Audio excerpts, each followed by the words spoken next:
हमारे देश के लजीज खाने के चर्चे दुनिया के कोने कोने में हैं।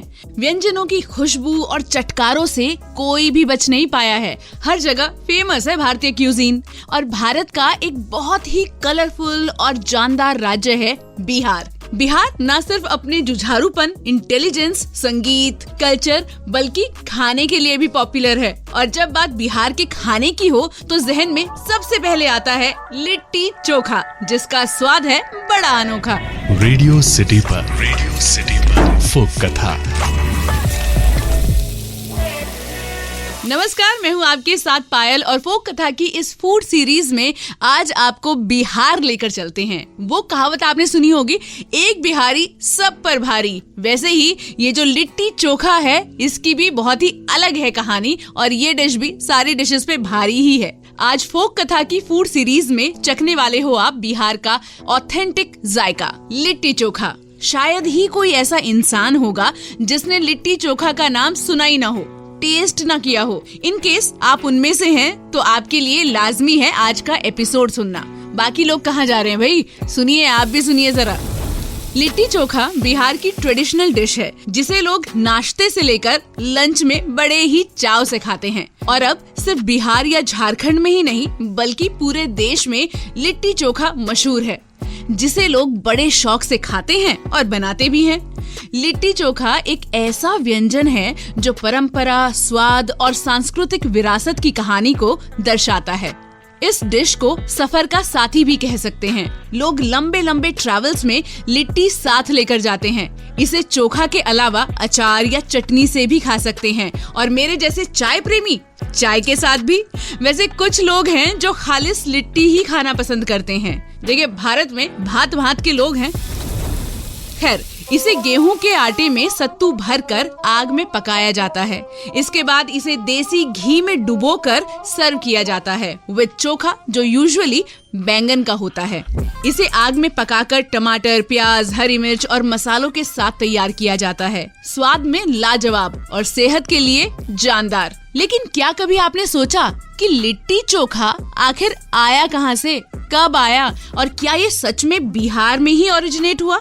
अगर नहीं भी सोचा तो अब सोच लो और आज के एपिसोड में सुन लो मेरे साथ लिट्टी चोखा का इतिहास। ऐसा माना जाता है कि लिट्टी चोखा बनाने की शुरुआत मगध काल में हुई। मगध बहुत बड़ा साम्राज्य था। चंद्रगुप्त मौर्य यहाँ के राजा थे और पाटलिपुत्र मगध की राजधानी, जिसे वर्तमान में पटना के नाम से जाना जाता है। कहा जाता है कि पुराने जमाने में सैनिक युद्ध के दौरान लिट्टी चोखा खाते थे। ये जल्दी खराब नहीं होती थी और इसे बनाना और पैक करना आसान होता था। इसीलिए सैनिक भोजन के रूप में अपने साथ लिट्टी चोखा ले जाते थे। 1857 के विद्रोह में भी लिट्टी चोखा का जिक्र मिलता है। कहा जाता है कि तात्या टोपे और रानी लक्ष्मीबाई के सैनिक भी लिट्टी चोखा खाना पसंद करते थे। इन्हीं के समय में ये डिश प्रमुखता से उभरी। ये डिश अपनी बनावट की वजह से युद्ध भूमि में प्रचलित हुई। इसमें पानी कम लगता था और बिना किसी बर्तन के उपयोग के पकाया जा सकता था, जिससे तैयार करने में ये आसान व्यंजन बन गया। इसे खाने के बाद सैनिकों को लड़ने की ताकत मिलती थी। इसीलिए लिट्टी को फूड फॉर सर्वाइवल भी कहते हैं। इसकी पॉपुलैरिटी की एक और वजह थी, वो ये कि ये 2-3 दिन तक ताज़ा रह सकती थी। लिट्टी चोखा का जिक्र मुगल काल में भी मिलता है। मुगल किचन्स में नॉनवेज ज्यादा प्रचलित था। ऐसे में लिट्टी नॉन-वेज डिशेस के साथ भी खाया जाता था। समय के साथ साथ लिट्टी चोखा को लेकर नए नए एक्सपेरिमेंट भी हुए। आज लिट्टी चोखा के स्टॉल्स हर शहर में दिख जाते हैं। खाने में टेस्टी तो होता ही है, बट साथ ही सेहत के लिए भी बहुत फायदेमंद होता है लिट्टी चोखा। आज के समय में लिट्टी चोखा की कई वैरायटीज आपको मिल जाएंगी। सिर्फ सत्तू ही नहीं बल्कि पनीर वाली, सब्जियों वाली, गोश्त वाली, ऐसी और भी वैरायटीज हैं। ट्रेडिशनली लिट्टी सिर्फ बिहार ही नहीं बल्कि झारखंड, पूर्वी उत्तर प्रदेश में भी एक्सट्रीमली पॉपुलर है। इसके अलावा नेपाल की साइड भी लिट्टी चोखा खाया जाता है। ये गरीब लोगों का खाना था, लेबर्स के लिए स्टेपल एंड किसानों के लिए इजीली एक्सेसिबल फूड। सत्तू जो आसानी से अवेलेबल है, मसालों और हर्ब्स के साथ गेहूं के आटे की बॉल्स में भरा जाता है।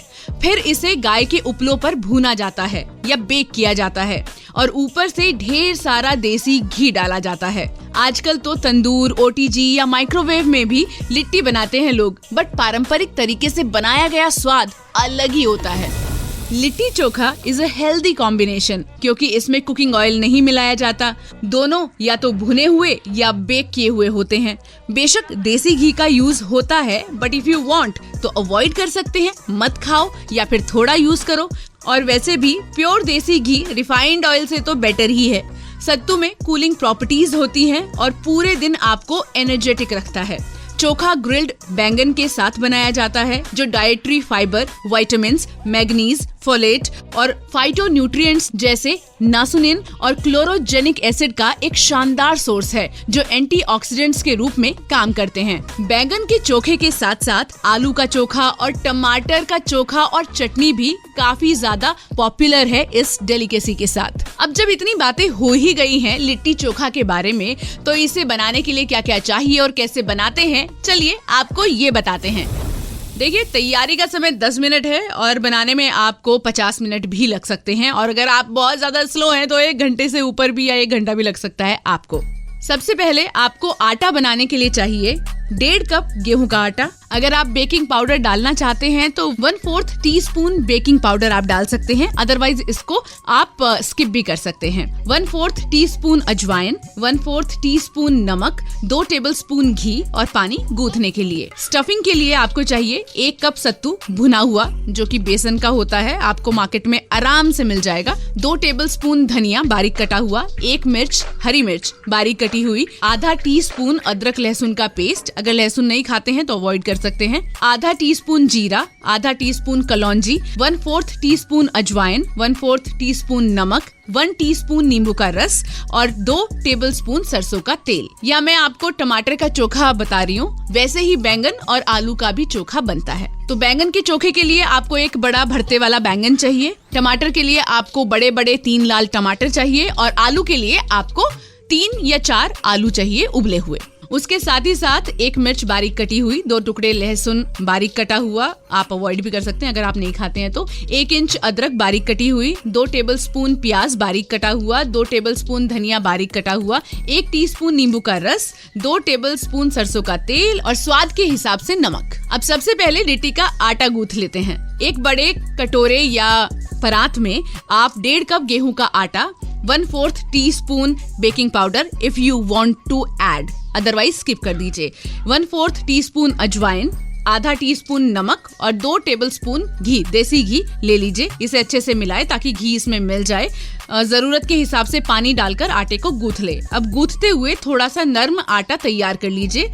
आधा टीस्पून तेल से आटे को चिकना करके उसे 20 मिनट के लिए आप अलग रख दीजिए। अब लिट्टी को स्टफ करने के लिए एक बड़े कटोरे में 1 कप सत्तू का आटा लें। इसकी जगह आप भुना हुआ बेसन भी ले सकते हैं अगर आपको सत्तू कहीं नहीं मिल रहा है तो। इसमें 2 टेबलस्पून धनिया, 1 मिर्च, आधा टीस्पून अदरक लहसुन का पेस्ट, आधा टीस्पून जीरा, कलौंजी, अजवाइन, नमक और नींबू का रस मिक्स कर दीजिए। बहुत सारे लोग अनारदाना भी यूज करते हैं तो आप वो भी डाल सकते हैं। साथ ही अगर मिर्च का अचार या फिर आम का अचार है, उसका जो मसाला होता है वो भी आप इसमें डालिए, बहुत ही अलग टेस्ट आता है। 2 टेबलस्पून सरसों का तेल मिला के अच्छी तरह से मिक्स कीजिए। सत्तू के भरावन को ना तो ज्यादा सूखा और ना ज्यादा गीला होना चाहिए, तो वो कंसिस्टेंसी आप अपने हिसाब से देख लीजिए कम ज्यादा हो रही है या नहीं। नमक चेक कर सकते हैं आप, खटास भी चेक कर सकते हैं आप।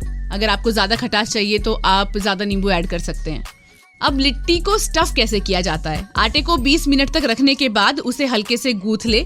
छोटे छोटे से जैसे हम रोटी बनाते हैं ऐसी गोलियां बना ले या पेड़ियां बना ले। कोनों को जोड़कर एक कप बनाएं, जैसे हम आलू का पराठा बनाते हुए नहीं बीच में से गोल कर लेते हैं। उसके बाद आपको सत्तू को की मिक्सचर को इसमें भरना है और इसको ऊपर से बंद कर देना है आटे को। गोल गोल लोइयां आपकी बन जाएंगी।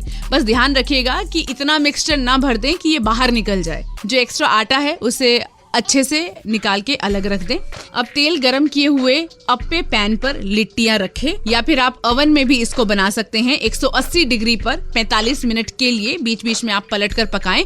बहुत सारे लोग लिट्टी बनाने का सांचा भी आता है, उसका भी इस्तेमाल करते हैं। कुछ लोग तंदूर में बनाते हैं। तो जैसी आपको सहूलियत हो उसी हिसाब से आप लिट्टी को बेक करके भून कर बना सकते हैं। बहुत सारे लोग तो तलते भी हैं लिट्टियों को, तो वो आपकी चॉइस है।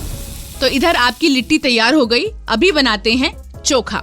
तो अगर आप बैंगन का चोखा बना रहे हैं, बैंगन को पहले आप आग पर भून लीजिए अच्छी तरीके से। फिर जब वो भुन जाए, ठंडा होने के बाद उसकी बाहर की स्किन निकालिए और उसको मैश कर लीजिए, जैसे हम बैंगन का भरता बनाते हुए करते हैं। बस इसमें डिफरेंस यही है कि आप उसको मतलब जैसे हम सब्जी बनाते हैं ना, उस तरह से नहीं बनाते हैं, बिल्कुल कच्चा कच्चा ही रखते हैं। तो आपने ये मैश कर लिया। अगर आप इसमें उबले हुए आलू डालना चाहते हैं तो थोड़े से मैश करे हुए आलू डाल दीजिए।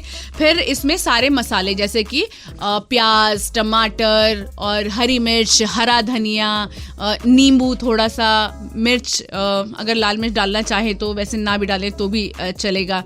सब चीज़ों को अच्छी तरह से मैश कर लीजिए।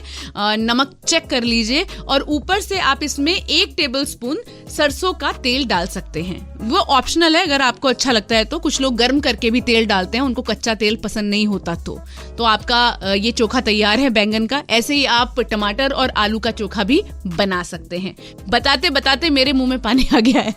खैर, अब आप लिट्टी के ऊपर गर्मा गर्म देसी घी डालिए और चोखे के साथ एंजॉय कीजिए। साथ में आप हरी चटनी, टमाटर की चटनी भी इस्तेमाल कर सकते हैं। और मेरी तरह अगर आप चाय कॉफी के प्रेमी हैं तो इसके साथ वो भी एंजॉय कर सकते हैं।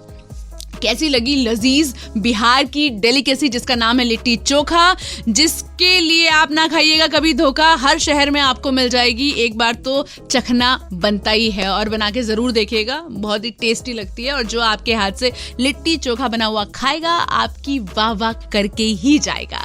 कैसा लगा आपको ये एपिसोड? बताने के लिए आप इंस्टाग्राम पर जा सकते हैं, @भाई साहब पायल के नाम से मैं आपको मिलूंगी, BHAISAABPAYAL इस नाम से। बताइएगा जरूर कि कैसा लगा आपको ये एपिसोड। और अगर आपके पास कोई ऐसी डेलिकेसी है, ऐसी डिश है जिसके बारे में बहुत लोग नहीं जानते हैं और उसके बारे में जानना पसंद करेंगे, मुझे वो भी बता सकते हैं। अगले एपिसोड में एक और शानदार डेलिकेसी के बारे में बात करेंगे। तब तक सुनते रहिए फोक कथा। मैं हूँ आपके साथ पायल। रेडियो सिटी पर फोक कथा।